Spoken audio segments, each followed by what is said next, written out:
warahmatullahi wabarakatuh. Kami dari kelompok 4. Dalam video ini, kami akan mempresentasikan etika bisnis dalam menggunakan media sosial. Perkenalkan, nama saya Windy Angelina. Kenalkan, saya Dia Fitria. Kenalkan, saya Dini Aulia Ilmi. Nama saya Sriani. Perkenalkan, nama saya Ulfana Vita Zara. Perkenalkan, nama saya Lia Agustin. Perkenalkan, saya Asam Saputra.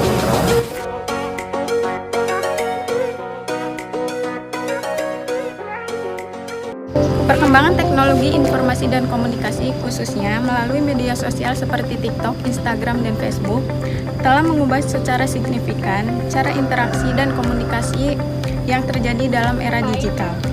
Media sosial tidak hanya berfungsi sebagai alat promosi, melainkan juga menjadi platform untuk membangun hubungan yang kuat dengan pelanggan, meningkatkan kesadaran merek, dan mengoptimalkan penjualan.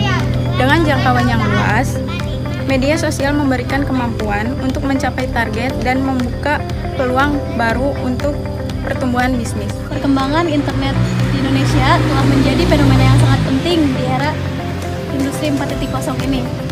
Berdasarkan data dari hasil survei Asosiasi Penyelenggara Jasa Internet Indonesia, pengguna internet di Indonesia setiap tahunnya meningkat, terutama di Provinsi Jawa Barat yang merupakan provinsi dengan jumlah pengguna internet terbesar di Indonesia.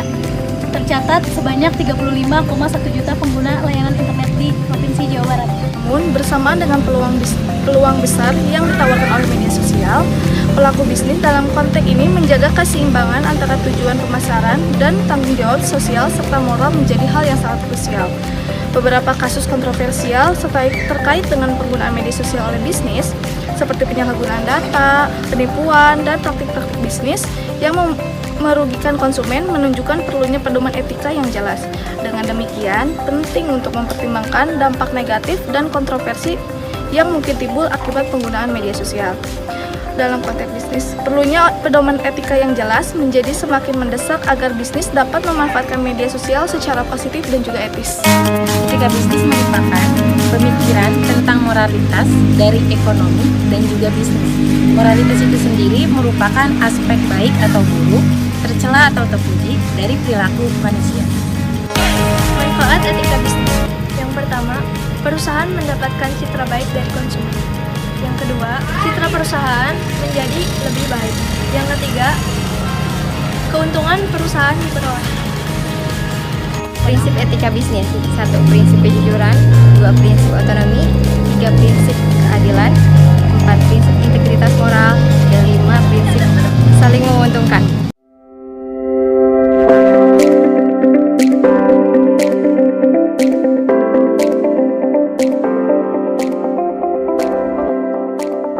Dan berikut ini beberapa etika dalam kasus pemasaran dan periklanan dalam live TikTok sebuah online shop. Kita ingin menawarkan air mineral yang sangat segar, terbuat dari air gunung pilihan, dan satu-satunya air dari pegunungan yang ada di sini. Seger banget sampai mau meninggal deh. Minumnya rasa airnya segar banget, beda sama yang lain. Minuman ini beda dari merek A karena merek A itu rasanya tidak enak, sedangkan yang ini lebih berasa dan juga menyegarkan. Air ini minumannya sangat segar, bisa menghilangkan dahaga kalian. Jangan lupa di order ya. Yang pertama yaitu etika dalam penggunaan bahasa. Penggunaan bahasa barusan seperti satu-satunya merupakan penggunaan bahasa yang tidak tepat.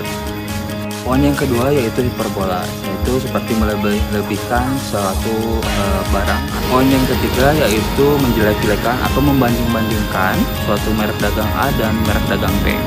Seperti halnya barusan, merek dagang A dijelek-jelekan pada saat live streaming. Perkenalkan, nama saya Indah Wida. Media sosial yang tidak dikelola dengan baik hanya akan membuang-buang waktu perusahaan. Menyusun kebijakan media sosial adalah langkah pertama yang penting bagi perusahaan-perusahaan yang ingin meminimalkan risiko dalam menggunakan media sosial. Perusahaan membuat kebijakan menggunakan media sosial yaitu untuk melindungi semua pihak dan aset yang dimiliki. Kebijakan seperti apa yang boleh dilakukan, serta konsekuensi yang akan timbul dalam menggunakan media sosial. Lalu, membuat aturan yang jelas mengenai fungsi dari masing-masing teknologi yang digunakan oleh perusahaan. Media sosial hanya digunakan sebagai branding atau promosi produk atau jasa. Sedangkan semua kegiatan transaksi online akan diarahkan ke situs resmi yang dimiliki oleh perusahaan. Sekian dari kelompok 4. Mohon maaf bila ada kesalahan. Wassalamualaikum warahmatullahi wabarakatuh.